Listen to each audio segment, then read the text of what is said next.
ఆనాడు ఎన్నికలను అడ్డం పెట్టి రైతు బంధు చంద్రశేఖరరావు ఎగ్గొట్టి పారిపోతే నేను వచ్చిన వెంబడే మొదటి 3 నెలల్లోనే ఆయన ఎగగొట్టిన రైతు బంధులు 7,625 కోట్ల రూపాయలు మీ ఖాతాలో వేసి రైతులను ఆదుకున్న ప్రభుత్వం మాది.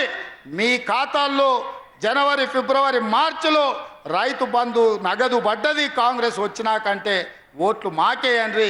మీ ఖాతాలో రైతు బంధు పడకపోతే మీరు ఎవరికైనా ఓటు వేసుకోండి. ఇవాళ కూడా ఎకరాకు 5,000 ఒక పంటకు, సంవత్సరానికి 10,000 ఆనాడు ఉండే.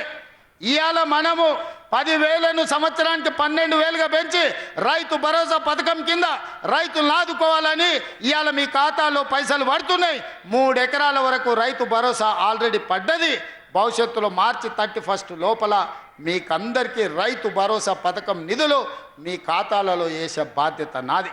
ఈనాడు రైతు భరోసా ఎవరెవరికి వచ్చిందో ఆ కుటుంబాల ఓట్లు మాకేయండి. రైతు భరోసా రానోళ్ళు ఎవరైనా ఉంటే మీరు ఎవరికైనా ఓటు వేసుకోండి మిత్రులారా. ఇవాళ ఇన్ని రకాలుగా రాజీవ్ ఆరోగ్యశ్రీ 10 లక్షల రూపాయలు పెంచినాం. మీకెవరికి లబ్ధి వచ్చిందో వాళ్ళు మాకు ఓటు వేయండి.